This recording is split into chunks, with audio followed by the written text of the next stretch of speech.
Hello, there we are. We're live. We're audibling. Apparently, we don't have the book for today, day 11. And there's been a deputy involved shooting in Rockford. Hello. Maybe a little more.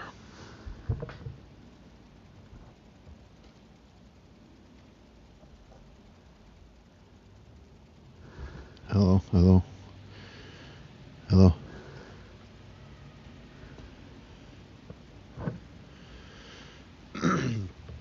All right, we're gonna do the Rockford rundown. Then move on to finishing Caste, which is the day before yesterday's book that we never finished.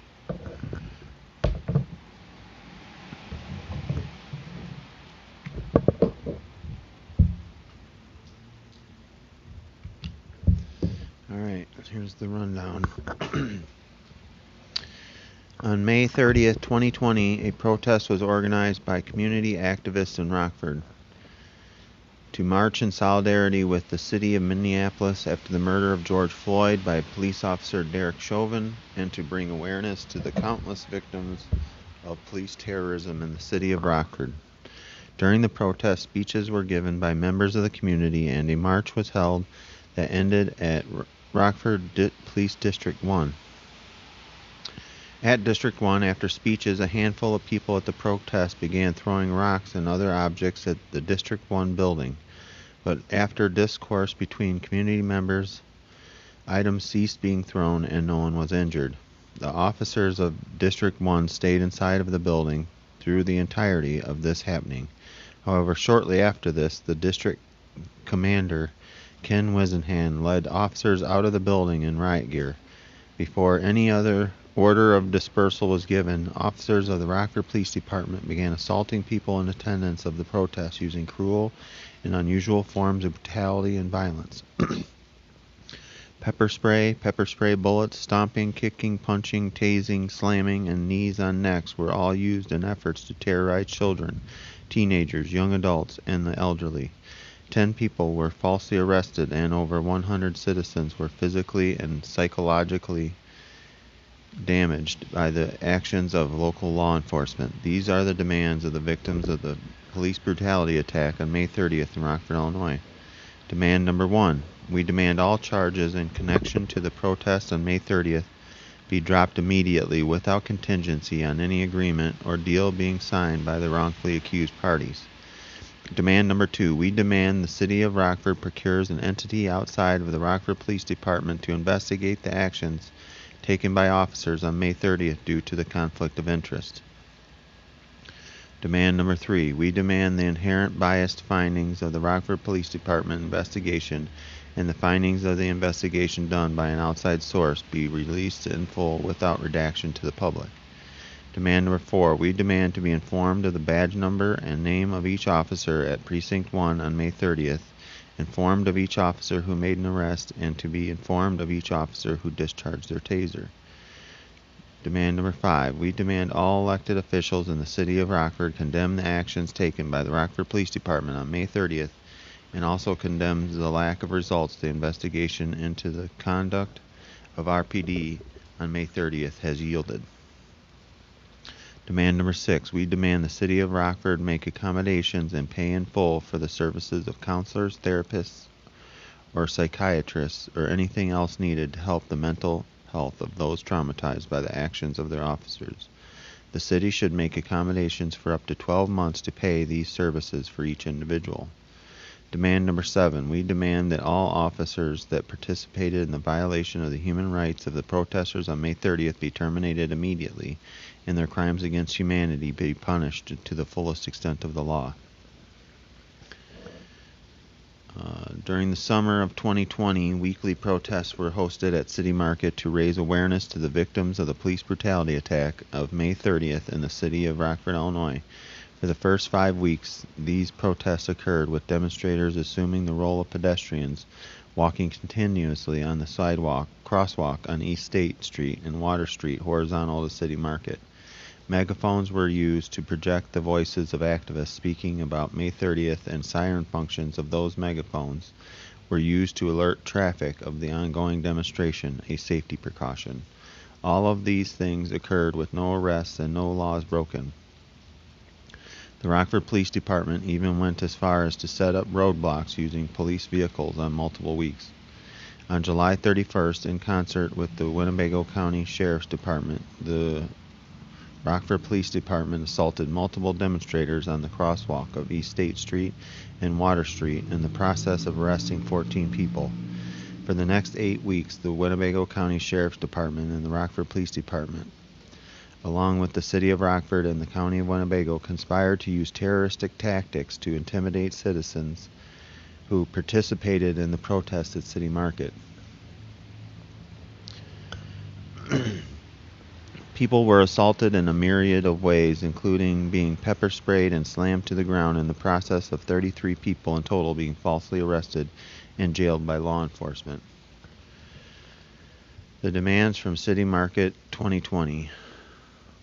Demand number 1. We demand all charges in connection to the City Market protest be dropped immediately without contingency on any deal or agreement by the wrongfully accused parties. Demand number 2, we demand an investigation into the violation of human rights in connection with the City Market protest by the Rockford Police Department, Winnebago County Sheriff's Office, Rockford Park District, Metro Enforcement Agency, and any other agencies involved.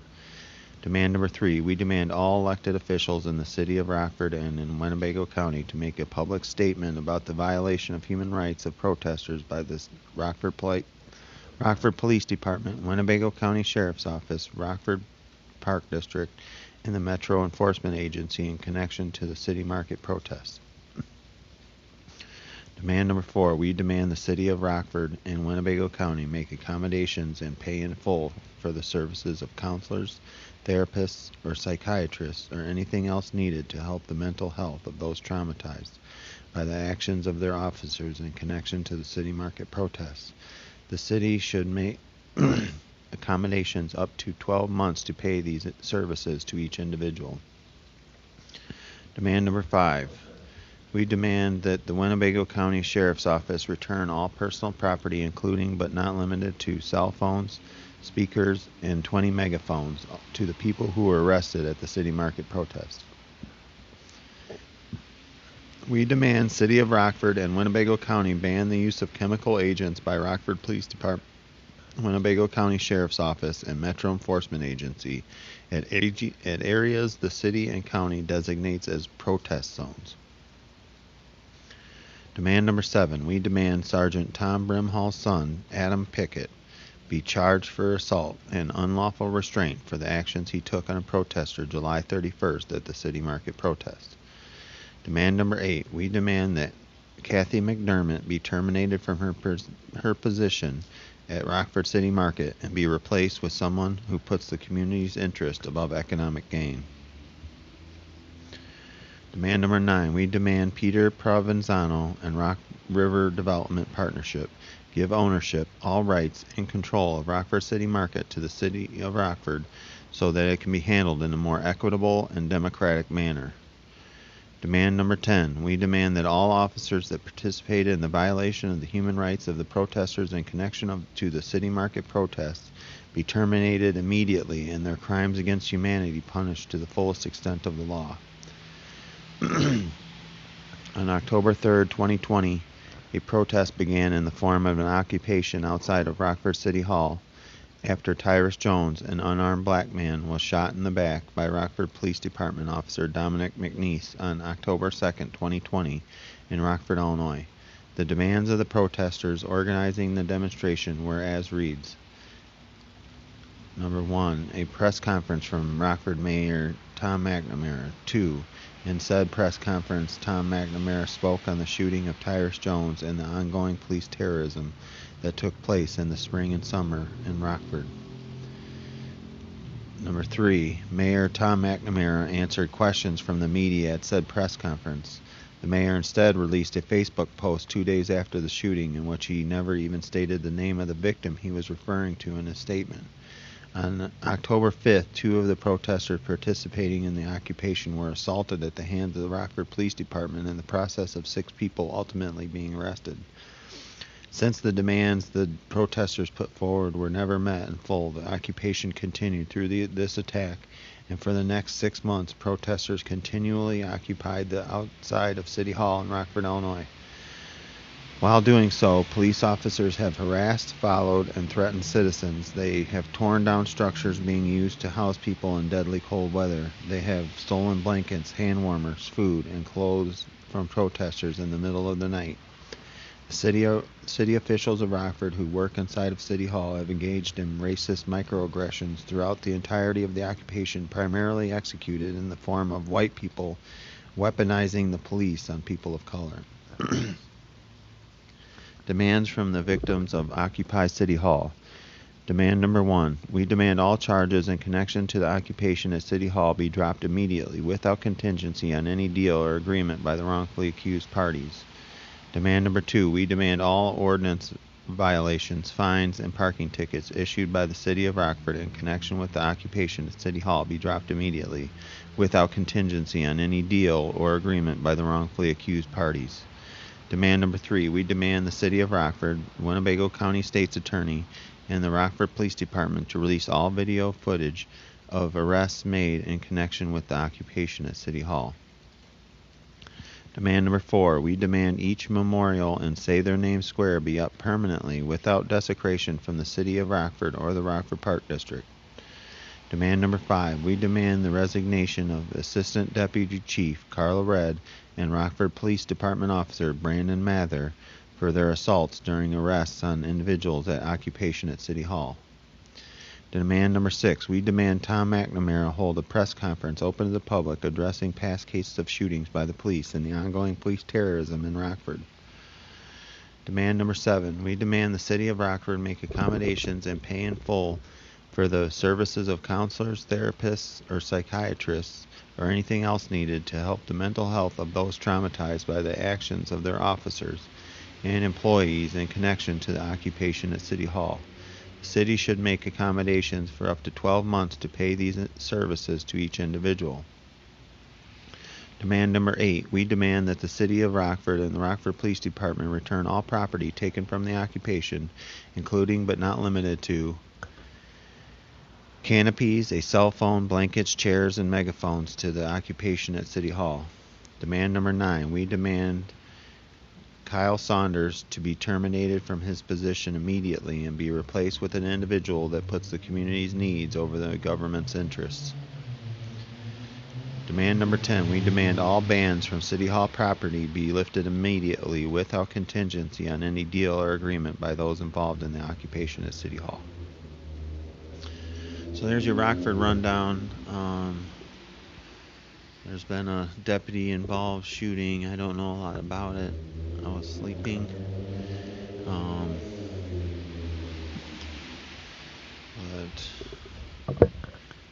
it's going to probably...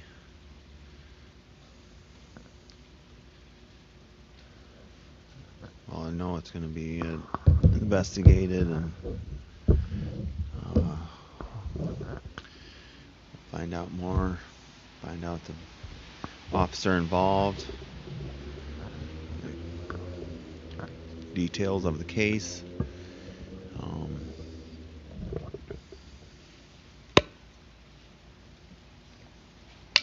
As we work to get justice for people who have their human rights violated by police officers and sheriff's deputies in the county of Winnebago. Alright, so we're at the ongoing teach-in at Say Their Name Square.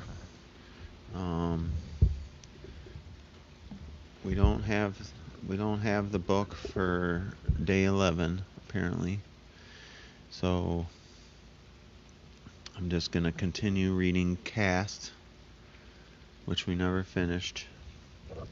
And we're on chapter 17, page 255.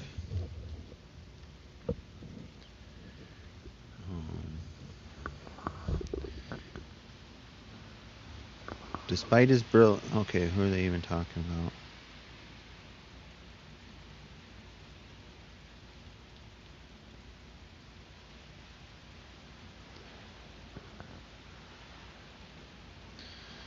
Alright, I'm going to back up a couple paragraphs so we get it. Got an idea what we're talking about. The concept of caste grew only more contentious as it was applied to the United States at mid-century. One leading sociologist, the Caribbean-born Oliver Cromwell Cox, assembled a cantankerous critique of this school of thought in his landmark 1948 book, Caste, Class and Race, A Study in Social Dynamics. He devoted 100 pages to his reading of the Indian caste system and later chapters to the differences between the hierarchies of the two countries.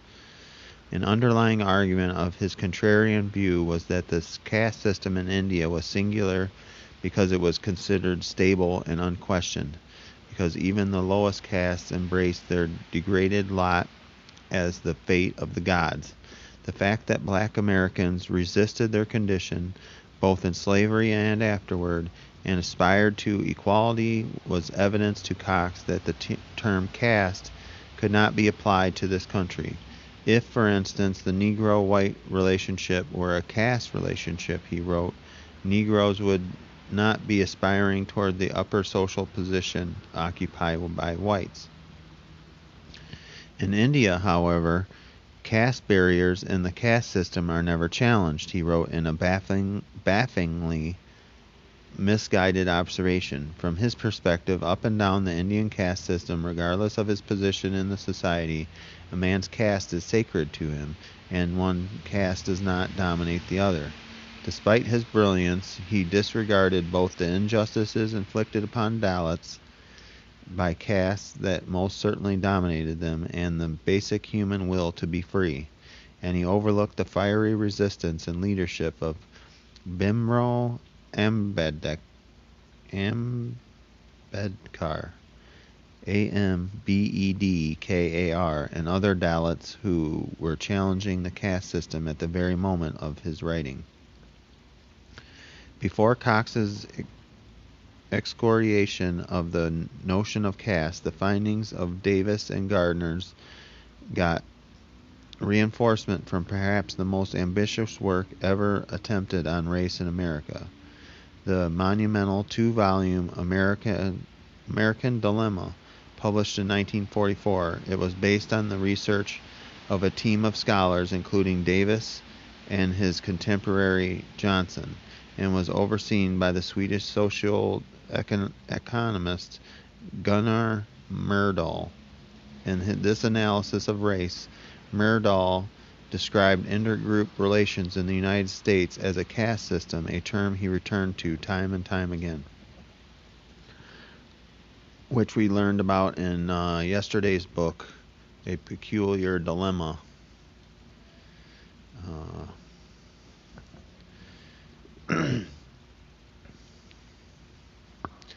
The caste system, Myrdal wrote, is upheld by its own inertia and by the superior caste interest in holding it up. Davis would go on to get a Ph.D. in anthropology at the University of Chicago and join the faculty there, thus becoming the first black tenured professor at a major white American university. But he would suffer additional indignities. Faculty colleagues openly debated whether he should be allowed to teach white students, and he was prohibited from eating in the faculty dining room for a time. Of the major scholars of the American South in the first half of the 20th century, he and his wife were among the only field researchers who labored under the cloud of caste subordination themselves. Their work would end up inspiring St. Clair Drake, Stokely Carmichael, and Martin Luther King Jr., among others, all of whom read his work as undergraduates and saw themselves in his analysis. Allison Davis was nearly lost to history, but he has become a champion to current-day researchers who seek to understand the infrastructure of our divisions. He brought a singular depth of commitment to understanding the caste system in hopes of defeating it. He had taken on the challenge as if his life had depended on it, because in a very real way it did.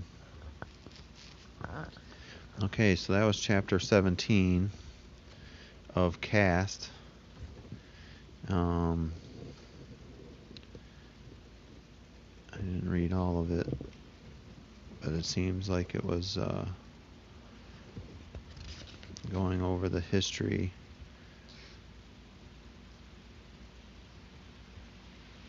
of Allison Davis and his wife.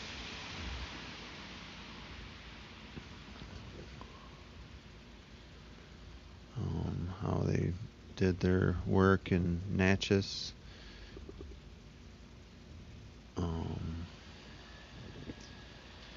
And the difficulties that they had to overcome to do their research as black people in the United States. Once he became a professor, he was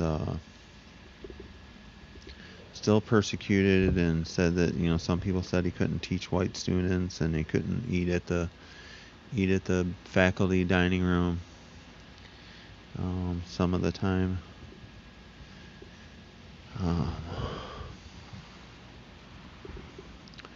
We're going to go on to chapter 18, Satchel Paige and the Illogic of Caste.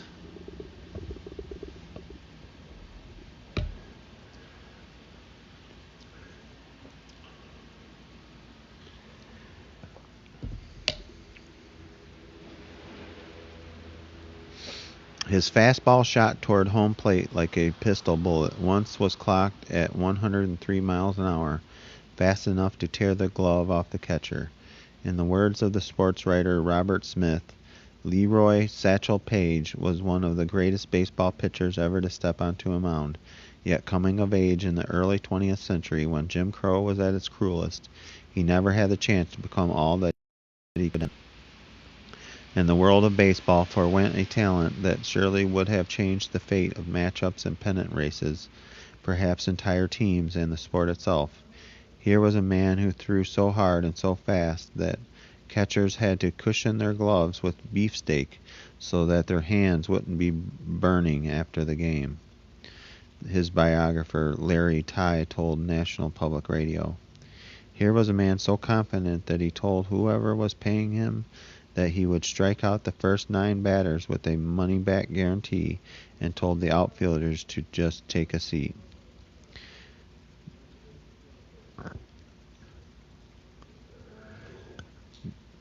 The beloved Yankee center fielder Joe DiMaggio, who went to bat against Paige at an exhibition game before Paige was hired by the majors, called him the best pitcher he had ever faced. In his day, Paige may well have been the fastest pitcher in the nation, wrote Smith in Pioneers of Baseball, or even in history. He didn't get a chance to make the most of it. The distorting lens of caste can cloud the senses, make the dominant group willing to deprive itself of the benefits of talent outside its ranks, allow the gifts of those from groups deemed inferior to languish, as it did with Satchel Paige, to keep the caste separate, or to uphold the fiction that all talent resides within one favored group. It happened that Paige was not only fast, but threw with such precision that teammates let him practice knocking lit cigarettes out of their mouths with his fastballs. That we know of, he never knocked out a player. Tye told NPR. He knocked out one cigarette after another, and that was extraordinary faith. For more than half a century, America's pastime was rigidly segregated, and the very best players of either caste rarely getting to meet on the field and never in an official game. Page got into baseball in the late 1920s and thus spent most of his career playing on all-black teams that were every bit as talented but lacking in the resources and infrastructure of the all-white majors. The full measure of his and his teammates' talents cannot truly be known because of the incomplete record-keeping and scant media coverage in the devalued world of Negro Leagues. Page was widely considered superior not solely because of his innate talent and ingenuity, but because he worked so long and hard at it, a work ethic that had him barnstorming the country, pitching for the Negro Leagues and then for whoever else was willing to pay him. He pitched nearly every day, all year long, not just during the traditional baseball season and without the luxury of the relief pitchers in the majors. He gave his pitches names like the Bat Dodger and the Midnight Crawler and the Hesitation Pitch, where he would pause after planting his left foot, psyching the batter into swinging prematurely. Though he was one of the greatest pitchers in baseball history, the limits of the caste system reduced him at one point to picking up spare change by pitching batting practice for white players in the minor leagues. By the time Major League Baseball opened up to African Americans in 1946, when Jackie Robinson signed with the Brooklyn Dodgers, Satchel Paige was already 40 and considered too old for the game.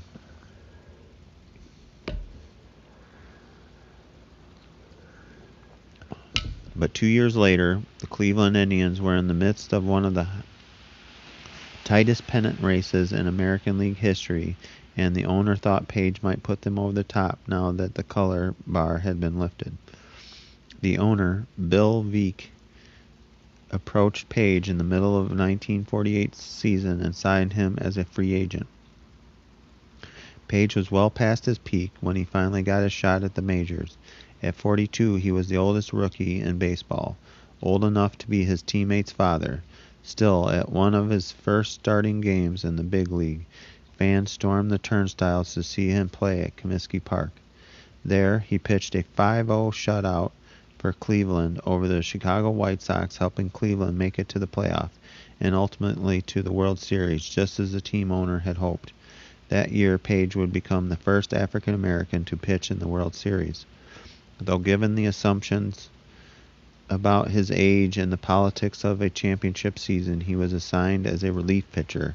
When it was his turn to be at the mound, he pitched for 2/3 of an inning while the Indians were trailing the Boston Braves and did not allow a hit.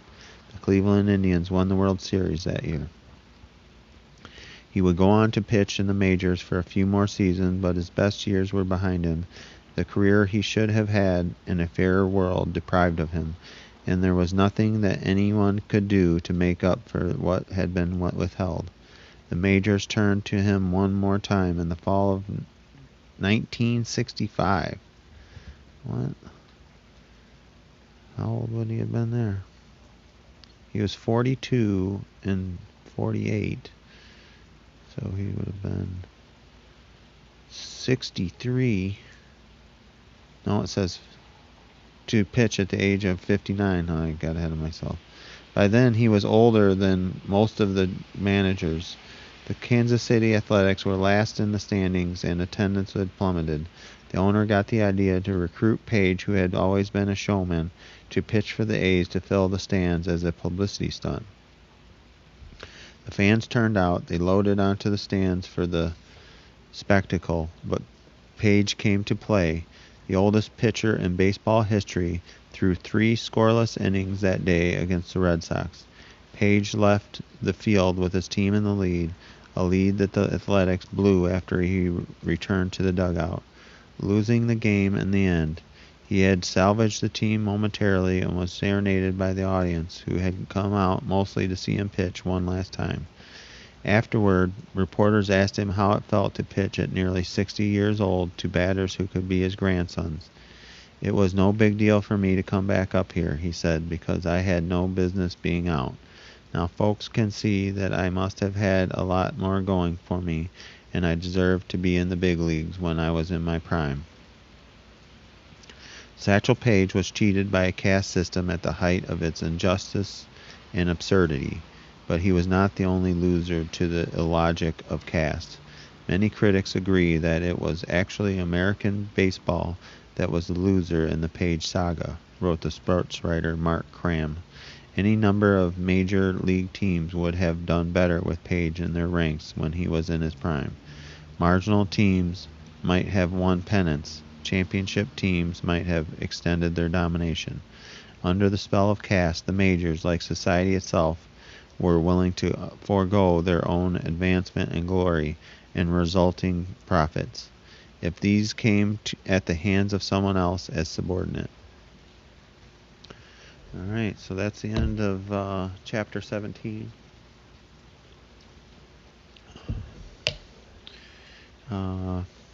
Which is about Satchel Paige, who was a pitcher, baseball pitcher, who was not allowed into the majors because he was black.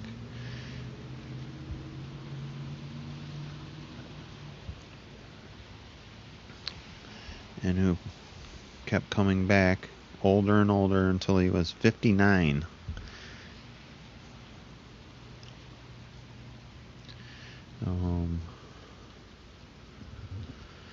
And I think when I think about things like that, I think about, in connections with Rockford, I think about how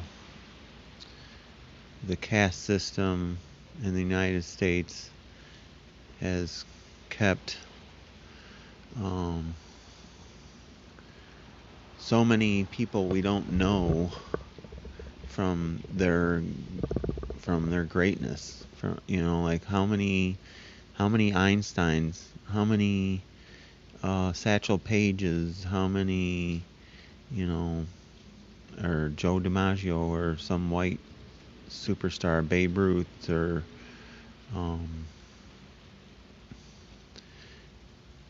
grew up on the west side of Rockford and were contained by redlining, were set to manual labor. They couldn't do anything higher because they weren't allowed. They couldn't get in a union. They couldn't go to school. There's so much untapped potential that in the west side of Rockford, through the whole history of Rockford, all because of caste. All right, so we're moving on to part 5, the consequences of caste. And chapter 19.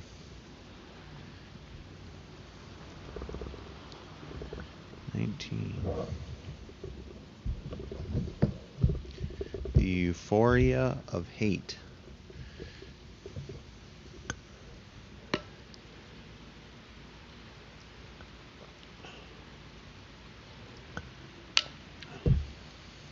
Just the name brings me back to City Market. Some of those hateful people were euphoric with the chance to yell at black people.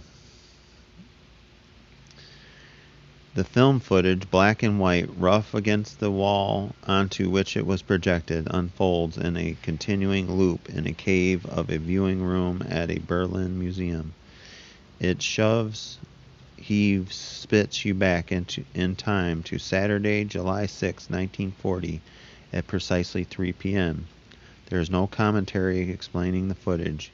You are forced to absorb the horror of it all, in all of its banal pageantry, on your own.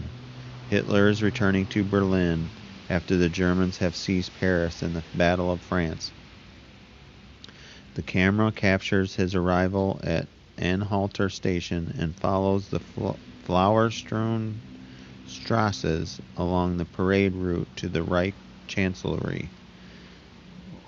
Hitler's motorcade winds past people who are not just hurling confetti, but are so tightly packed together that they themselves look like mounds of confetti thrown by the wind.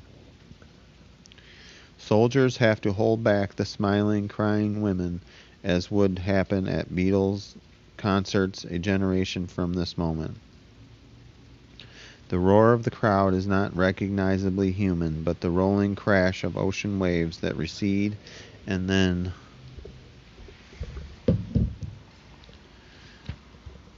batter at the shore again. Church bells ring in the distance. The children and the men and the women flutter their own Nazi flags like bird wings. The camera closes in and you can begin to make out the individual hails. The male hails from the high-pitched female hails. A boy is hoisted on a street sign waving and hailing. A little girl is on a parent's shoulder hailing. Soldiers' heels press against the soil to keep their footing against the crowd. Their jack boots braced against women's pumps, the women swooning and pushing. The soldiers grinning at the futility of holding back Hitler's screaming fans in a light-hearted tussle between pant cuffs and stocking calves. The camera cuts to the balcony and to the object of the throng's uncontained rapture. You see him first from behind, the silhouette of Hitler set against a million dots that are his jubilant fans. He stands like a statue, arms rigidly forward. He leans over the balcony and lets escape a smile of satisfaction. You recall that you have never seen an image of evil smiling, a quarter second of human emotion. He surveys the waving, cheering base of his power and nods. This is good, the look on his face is saying. People laugh in reverie, jubilation all around, from the balcony and all along the parade route, and on the packed plots, where it appears that every German alive has managed to squeeze themselves in, and many that they are fairly holding one another up and jumping and waving their Nazi flags. A million Nazi flags. The motorcade had only minutes ago wound beneath Nazi banners a story high, blowing from above on both sides of the street. Every few feet a Nazi banner rose and rose for miles. This is the worship service of the true believers, looking now like mounds of pebbles on a beach, a million indistinguishable bees in a hive.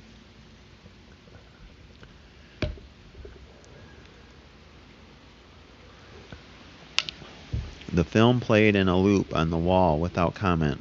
None was necessary. I sat mesmerized and repulsed, sickened but unable to get up. Perhaps if I stayed long enough I might begin to comprehend it. In that moment you are face to face with the force of willing susceptibility to evil. The Nazis could not have risen to power and done what they did without the support of the masses of people who were open to his spell. I could not stop watching it. The smiling, shining faces in this carpet of exuberant humanity, this massive number of people could not all be what we would consider evil. They are husbands, wives, mothers, fathers, children, uncles, nephews, all gathered at a ticker-tape parade on a brilliant sunny day celebrating what we know to be a horror. I thought to myself, did the German people know the carnage they were celebrating? Yes, it turns out clips of bombing raids were shown during newsreels before the feature film at the cinema. They knew that the French had been violently defeated. It was 2 years past Kristallnacht. They knew that Jewish friends and neighbors had been rounded up, publicly humiliated, taken away, never seen again, and the people in the crowd were smiling and happy. Everything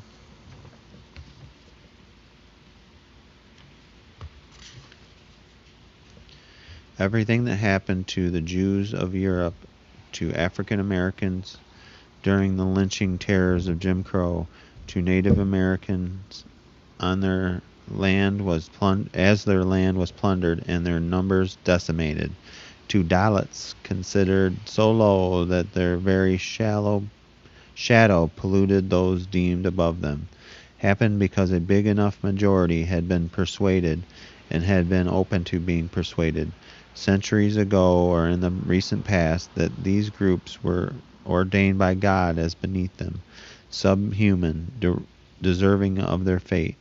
Those gathered on that day in Berlin were neither good nor bad. They were human, insecure, and susceptible to the propaganda that gave them an identity to believe in, to feel chosen and important. What would any of us have done had we been in their places? How many people actually go up against so great a tide of seeming inevitability? How many can see the evil for what it is, as it is occurring? Who has the courage to stand up to the multitudes in the face of a charismatic demigod who makes you feel better about yourself, part of something bigger than yourself that you have been primed to believe? Every last one of us would now say to ourselves, I would never have attended such an event. I would never have attended a lynching. I would never have stood by, much less cheered, as a fellow human was dismembered and then set on fire here in America. And yet tens of thousands of everyday humans did just that in the lifetime of the oldest among us in Germany and India and the American South. This level of cold-hearted disconnection did not happen overnight. It built up over generations of insecurities and resentments. Some of the witnesses and participants who hailed Hitler and laughed at humans being tortured in the Jim Crow South are still alive, cradling grandchildren to their bosom. The camera in Berlin panned the crowd and fixed its lens on the children. A little girl with a blonde page boy and a beret in her hair, hailing Hitler, hoisted on her parents' shoulders. She would be about 80 now, and this could be one of the earliest memories she carries inside her as a human being. Germany bears witness to an uncomfortable truth, that evil is not one person, but can be easily activated in more people than we would like to believe when the right conditions congeal. It is easy to say, if we could just root out the despots before they take power or intercept their rise, if we could just wait until the bigots die away. It is much harder to look into the darkness in the hearts of ordinary people with unquiet minds, needing someone to feel better than, whose cheers and votes allow despots anywhere in the world to rise to power in the first place. It is harder to focus on the danger of common will.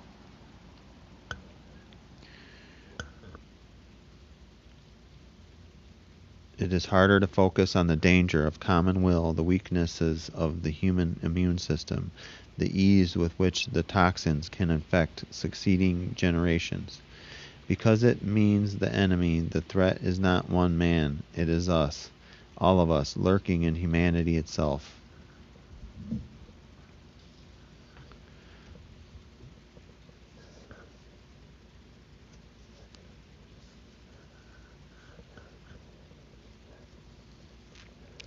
That was chapter 19. It was very short. It's about a movie being projected on a wall of Hitler being hailed by millions of Germans, with children and old people, and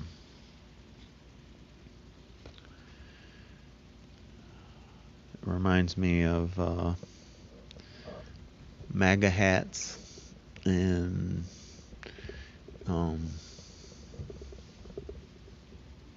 chants of lock her up, and which, I guess that's not the greatest analogy, but it does remind me of that.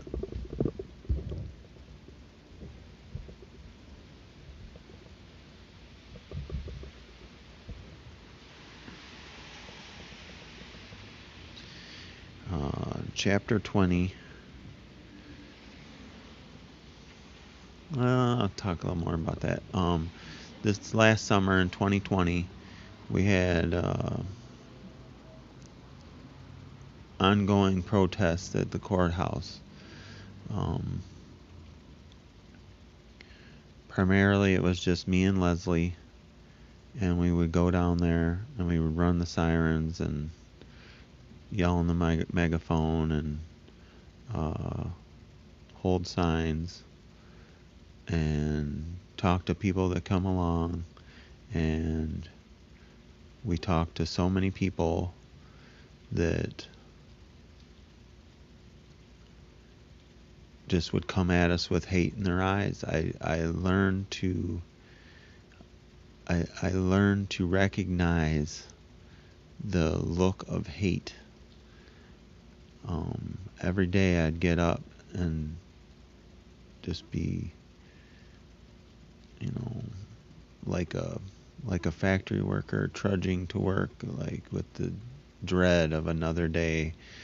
And my work was looking into the eyes of hate that would tell me that I deserved to be beat up and arrested on May 30th. That,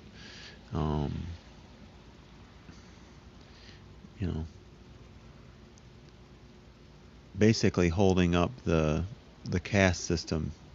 That we shouldn't be doing what we're doing, or that they, a lot of people, so-called good-hearted people would say, oh, I believe in what you're saying, and I support you, but I do not agree with your tactics. Over and over, and you deserve it. And one lady told me that Black Lives Matter was the work of Satan. So it's evil in ordinary people is alive and well in Rockford, Illinois. Let me tell you, I have seen it.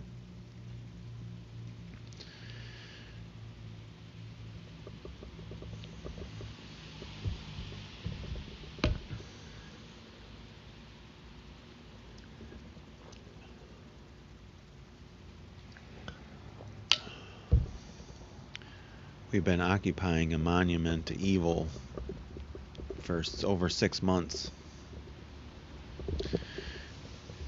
A tower, an 8-story tower to evil, control,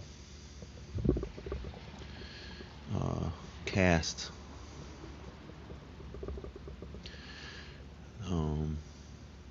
The mayor looks at me with disdain. When I've tried to talk to him, or when I have talked to him, he totally ignores me. Tries to talk to Leslie. And I don't really know why, but that's how it is. Okay, so here we are at the ongoing teach-in at Say Their Name Square. We're going back, finishing Caste by Isabel Wilkerson. Make sure I got that right. Yeah. The Origins of Our Discontents. We're on Part 5, Chapter 20. Part 5 is called The Consequences of Caste.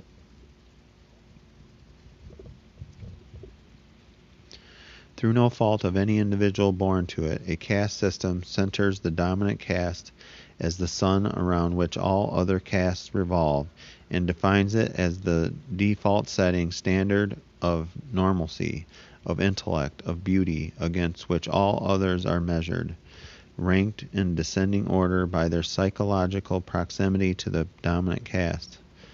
They are surrounded by images of themselves, from cereal commercials to sitcoms, and deserving, hard-working, and superior in most aspects of American life, and it would be the rare person who would not absorb the constructed centrality of the dominant group.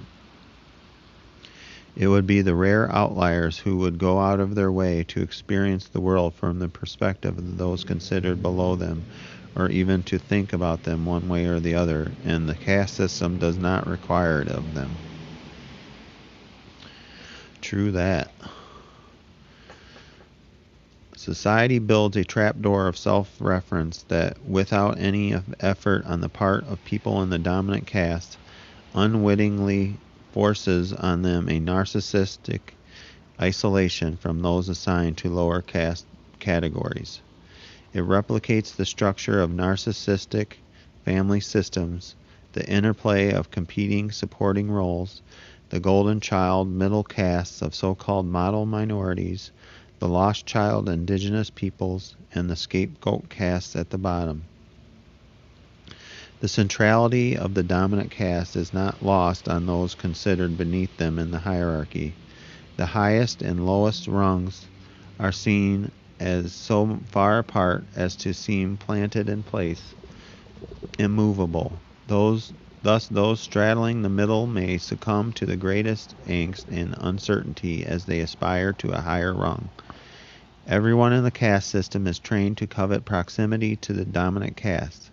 An Iranian immigrant feeling the need to mention that a relative had blonde hair as a child, a second-generation child of Caribbean immigrants quick to clarify that they are Jamaican and categorically not African American, a Mexican immigrant boasting that one of his grandfathers back in Mexico looked just like an American, blonde hair and blue eyes, at which point he was reminded by an African American that Americans come in all colors of hair and eyes.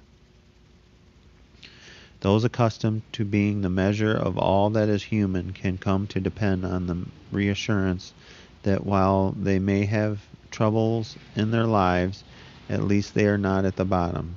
As long as the designated bottom dwellers remain in their designated place, their own identities and futures are secure. No matter how degraded their lives, white people are still allowed to believe that they possess the blood, the genes, the patrimony of superiority. No matter what happens, they can never become black, wrote the sociologist Andrew Hacker. White Americans of all classes have found it comforting to preserve blacks as a subordinate caste, a presence that despite all its pain and problems still provides whites with some solace in a stressful world. On this, I think about the new Jim Crow and how she uses caste, how Michelle Alexander used caste as a criminal underclass or criminal undercaste, and how, and I'm not saying that it's the same as being black, but a part of the caste system now in the 2021 is being a criminal.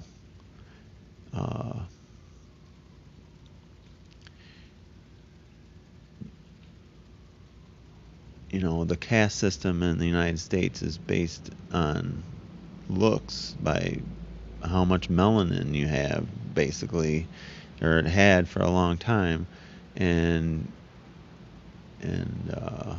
different immigrant groups came and were considered the lower caste until like the 1890s. The Irish got moved up and became white, and in the early 20s, I believe, the Italians went from the bottom rung and got to be white.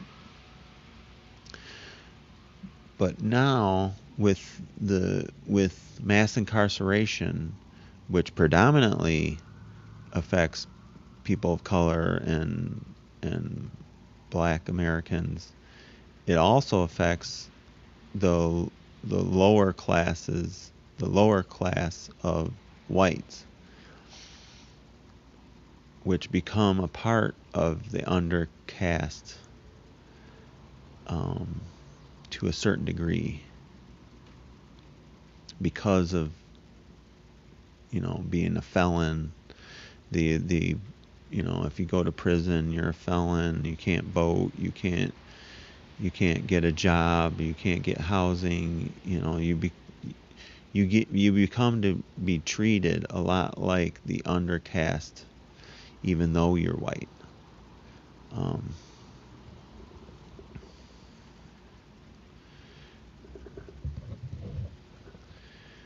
We are accustomed to the concept of narcissism, a complex condition of self-aggrandizing entitlement and disregard of others. growing out of a hollow insecurity, as it applies to individuals, but some scholars apply it to the behavior of nations, tribes, and subgroups. Freud was among the earliest psychoanalysts to connect a psychiatric diagnosis to Narcissus of Greek mythology, the son of the river god who fell in love with his own image in a pool of water, and not realizing that it was he who was spurning his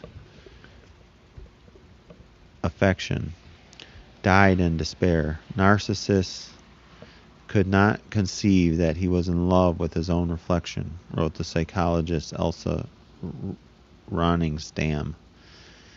He was caught in an illusion.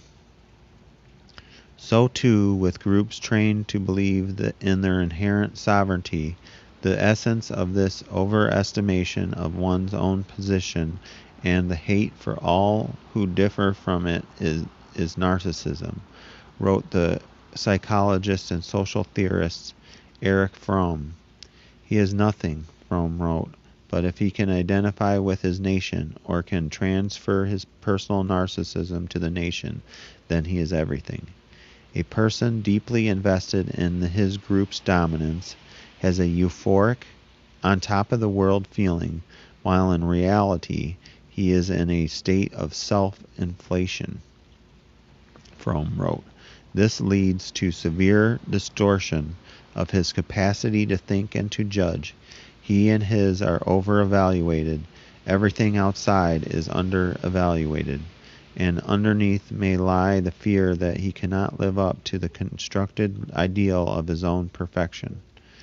History has shown that nations and groups will conquer, colonize, enslave, and kill to maintain the illusion of their primacy.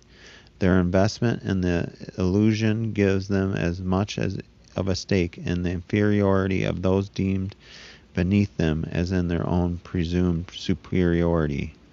The survival of the group, Fromm wrote, depends to some extent on the fact that its members consider its importance as great or greater than that of their own lives, and furthermore that they believe in the righteousness or even superiority of their group as compared to others. Thus, when under threat, they are willing to sacrifice themselves and their ideals for the survival of the group from which they draw their self-esteem. The social theorist Takamichi Sakurai, which I'm sure I'm butchering, Takamichi Sakurai, wrote bluntly, group narcissism leads people to fascism. An extreme form of group narcissism means malignant narcissism, which gives rise to fanatical fascist politics and extreme racialism. Make America great again.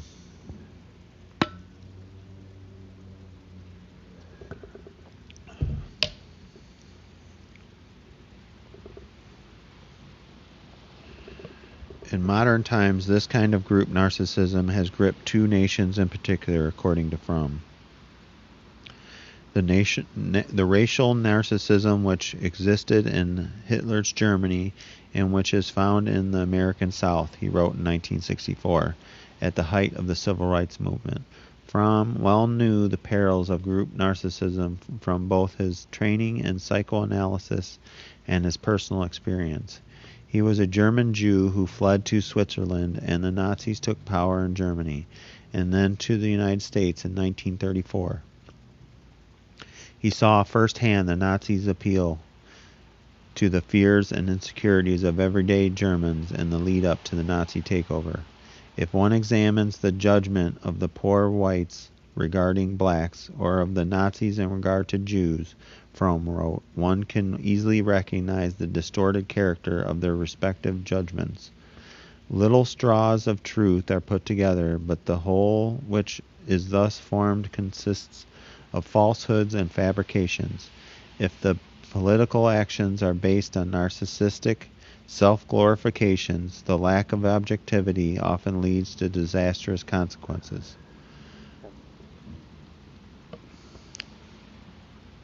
In both instances, Fromm found the working class to be among the most susceptible, harboring an inflated image of itself as the most admirable group in the world, and of being superior to another racial group that is singled out as inferior, he wrote. A person in this group feels, even though I am poor and uncultured, I am somebody important because I belong to the most admirable group in the world. I am white, or I am Aryan.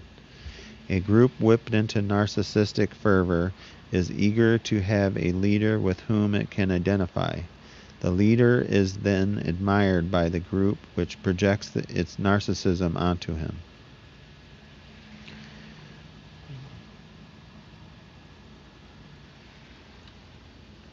Which is, I mean, I can't think, but of anything but Trump when I hear these things. I see his rallies, and, him telling people to beat people up, and he'll pay the legal costs, and they're whooping it up. The right kind of leader can inspire a symbiotic connection that supplants logic. The susceptible group sees itself in the narcissistic leader, becomes one with the leader, sees his fortunes and his fate as their own. The greater the leader, Fromm wrote, the greater the follower. The narcissism of the leader who is convinced of his greatness and who has no doubts is precisely what attracts the narcissism of those who submit to him.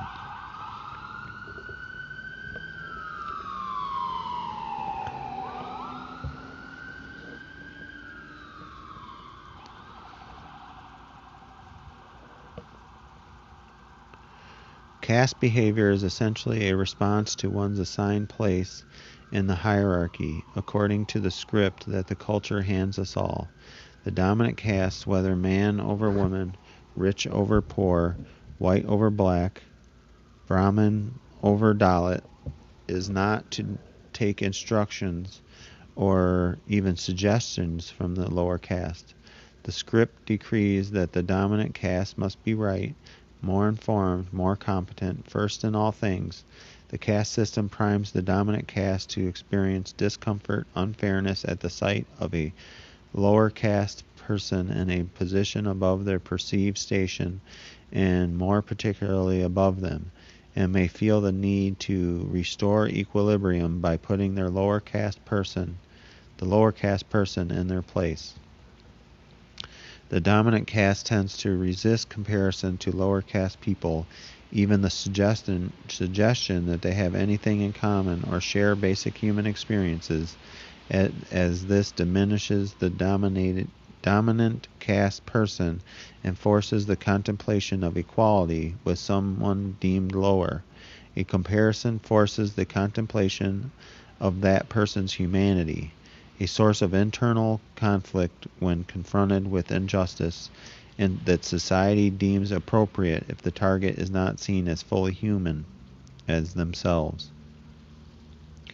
Years ago, a colleague fretted to me about his and his wife's worries about his father-in-law, who had recently had a health setback.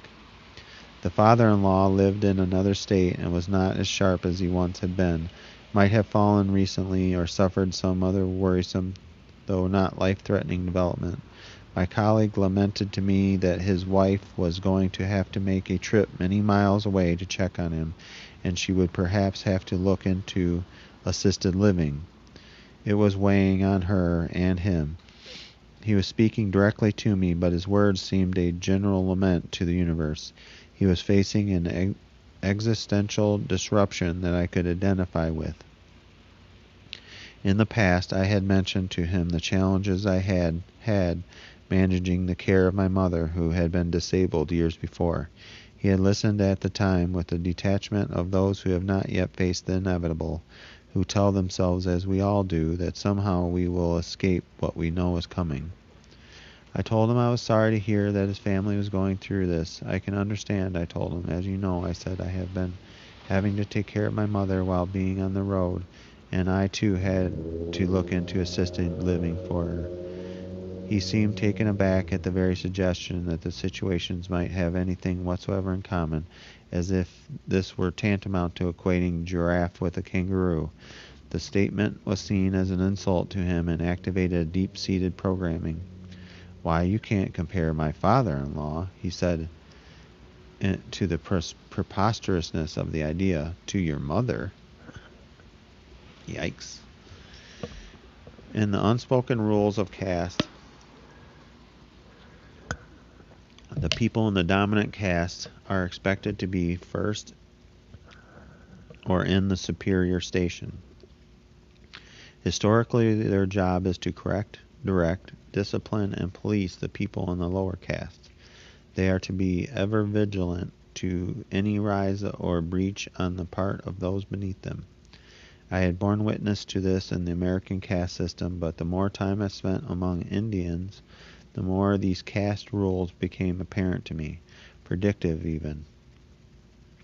In my interactions with people from the world's original caste system, I learned to recognize almost immediately the differences between dominant caste Indians and Dalits, even without the starker physical cues of dominant and subordinate castes in America.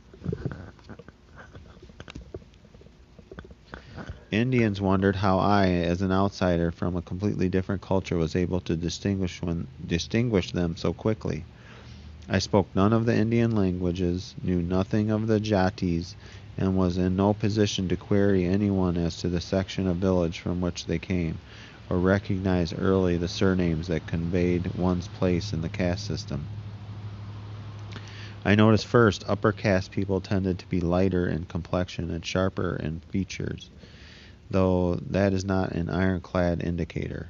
Secondly, I noticed that they were more likely to speak English with British diction, although that could be a sign of education and class as much as caste hierarchy. More revealingly and more consistently, I began to be able to distinguish people from their bearing and demeanor. In accord with the universal script of caste, it was no accident that my caste radar worked more efficiently when there was a group of people interacting among themselves. Caste is, in a way, a performance, and I could detect the caste positions of people in a group, but not necessarily a single Indian by himself or herself. There is never caste, the Dalit leader Ambedkar once said, only castes.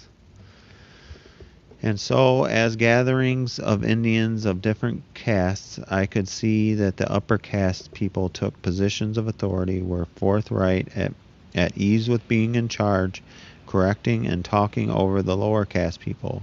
It echoed a similar dynamic in the United States, an expectation that an upper caste person must assert superiority of knowledge and intellect in all things. Having been socialized to be first and to be central, a pressure to be right and the need to remind the lower caste person, subtly or not, of their historic, cultural, spatial, and familial inferiority. At a panel or seminar, they were often the ones leading the discussion or doing most of the talking. They tended to speak more formally, giving direction, heads held high. On the other hand, the Dalits, as if trained not to bring attention to themselves, sat in the shadows, on the periphery at a conference seminar, asking few questions, daring not, it seemed, to intrude upon an upper caste domain or conversation, even if the discussion was about them, which in fact it was. Even in the rarefied space of a scholarly presentation, when an upper caste person was correcting a lower caste person, the Dalit listened and took their admonishment without questioning, head often down or nodding that yes, you are correct, I will go back now and do what you have said.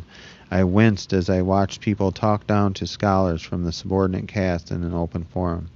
In India, it was Dalits who gravitated toward me like long-lost relatives, surrounding me and propping themselves on a sofa near me for an impromptu subordinate caste tete-a-tete.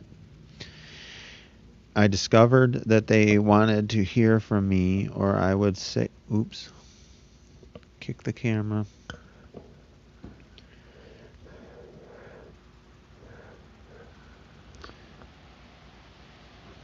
I discovered that they wanted to hear from me, or I should say commune with someone they recognized as a kindred spirit who shared a common condition. We read James Baldwin and Toni Morrison because they speak to our experiences, a Dalit scholar said to me. They help us in our plight. I was standing during a lunch break at a conference in Delhi. A Dalit scholar and I were communing about our kindred perspectives when an upper caste woman walked up and broke into the conversation to tell the Dalit woman what she should have included in her presentation, a point that she missed and which she would do well to include the next time. The upper caste woman interrupted us with a sense of entitlement, without excusing herself for breaking in, disregarding the conversation in progress, disregarding me, the person with whom the Dalit woman was talking, as if whatever we were saying could wait. She chided the Dalit scholar with an air of condescension and superiority, and proceeded to instruct the Dalit scholar on the Dalit behavior that the Dalit scholar had researched and written about. She castigated her in front of me, a complete stranger to both of them. I was there on a mission of my own, and an upper caste woman was making herself the center of someone else's conversation and was keeping me from my task. It evoked a convention of the American caste system that often places the word of a dominant caste person above the word of a subordinate caste person, even in matters that the subordinated person would be more likely to know about. For most of the American history, African Americans were not permitted to sit on juries, for example, or to testify against a white person. Even in more recent times, accusations of racial discrimination often carry more weight if a dominant caste person vouches for it. Now, on the other side of the world, a dominant caste woman in India was presuming the same privilege in a parallel universe. In American social justice circles, her castigation of the Dalit woman would be seen as a kind of Brahmin-splaining, as with mansplaining and white-splaining, a dominant caste person lecturing a subordinate caste person about something on which the subordinate caste person may in fact be an authority. When the upper caste woman left and after making her points, it was hard to get our footing again. She had jarred us from our parallel caste communing. I asked the Dalit woman if she knew the woman who had just interrupted us, because she had spoken with such familiarity and comfort. No, the Dalit scholar said. You see, that is what happens. She just let me know that she was upper caste and above me.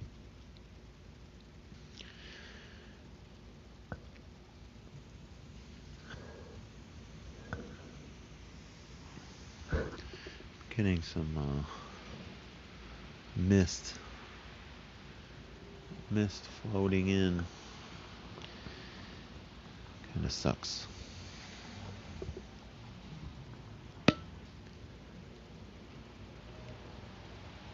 I'm going to finish out this chapter and then take a break.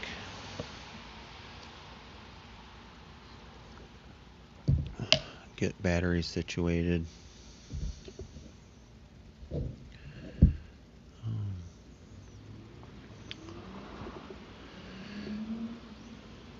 Though they may not recognize it on a conscious level, dominant caste Americans often show nearly as much curiosity about the ethnic and thus caste origins of their fellow Americans as do people in India. When Americans seek to locate themselves in the hierarchy, the line of inquiry may be more subtle and may not have the same life or death consequences as in India, but it is there. They question a person whose race is ambiguous until they are satisfied of an origin. If descended from Western Europe, they may query an Italian American about their roots, what part of Italy, north or south, countryside or city, out of genuine interest or because they have visited or wish to, but also perhaps to locate them in the southern European hierarchy. If a person is part Irish and part Czech, they might emphasize upon meeting someone the Irish grandfather rather than the Czech grandmother.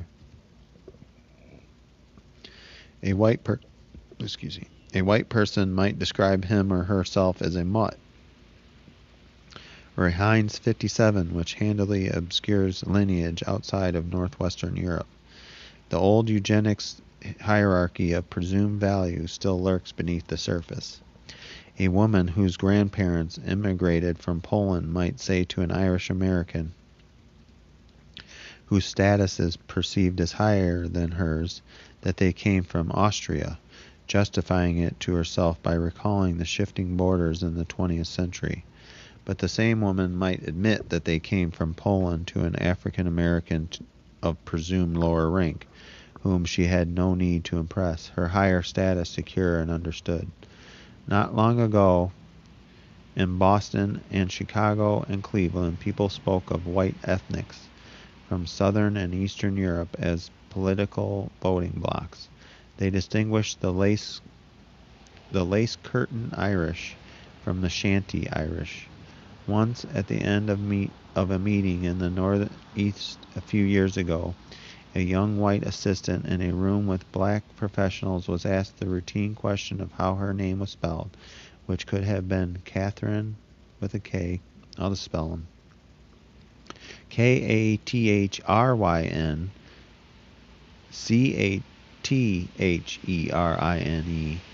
Katherine, or maybe Katharine. She straightened her back and answered pertly, the English spelling, which seemed no answer at all, and a curious bid to set herself apart from everyone else in the room, to pull rank with Anglo-Saxony, which no actual Anglo-Saxon would need to do. I thought to myself, and exactly what spelling would that be? 3 white women were once catching up over dinner about people they had known for years, their conversation flowing along caste lines beyond conscious awareness. One woman of Irish descent brought up someone whose family, she pointed out, had arrived from Germany in the first half of the 20th century. This prompted a second woman to chime in that her family had come from Germany earlier. They arrived in the 1860s. The third woman brought up someone who had an unusual last name. The other 2 immediately asked its origin. Is it German? No, Danish, came the answer. They moved on to another acquaintance. Isn't his wife Spanish? One woman asked another. Oh, she's from a country in South America, another said, like Colombia or Venezuela. The conversation turned to the third woman and the strawberry-colored hair of some of her relatives. The German-American woman said they looked Irish. No, the third woman said, we're Nordic. The other 2, the Irish-American and the German-American, fell silent. The conversation paused. Somehow everyone in the room realized the power of the word Nordic and all of its ambiguous specificity. Ambiguous because it's not a country, specific in that it is language inherited from early 20th century eugenics, passed down through culture and lore. No one asked which country her family had come from, Sweden, Norway, Finland, Iceland, or when they had arrived. If one was Nordic, it did not matter. Nordic was the kind of label that in earlier decades preceded the word stock, as with alpine stock or Iberic stock, or on a now debunked scale of European races. Nordics and Anglo-Saxons were the 2 groups that had always been welcome in America. Nordic was what the drafters of the 1924 immigration law coveted. Nordic had inspired an entire ideology, Nordicism, which declared Nordics the most superior of all Aryans. Nordic was the region of Europe on which the 45th President of the United States seemed fixated nearly a century after the eugenics movement, and whose people he wished would immigrate to America instead of Mexicans, Muslims, or Haitians. The word shut down conversation momentarily. Nordic has long been at the top of the hierarchy, and after all these decades, it still trumped everyone in the room. Yeah, that was interesting. I was thinking of the shithole comments and the we want people to immigrate from Norway comment before she mentioned it.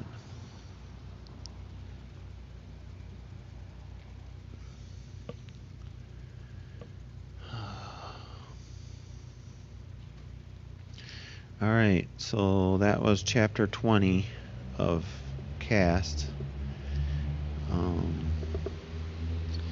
Goes through stories of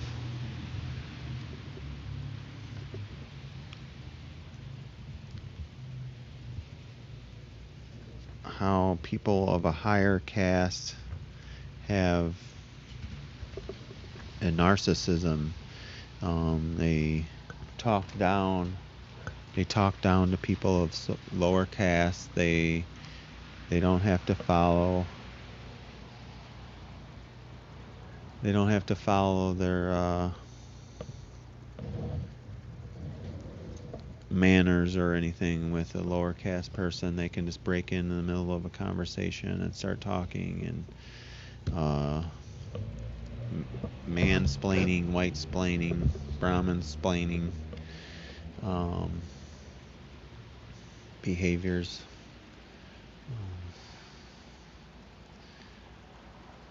Man. All right, I'm going to finish this live and we're going to come back in a few minutes.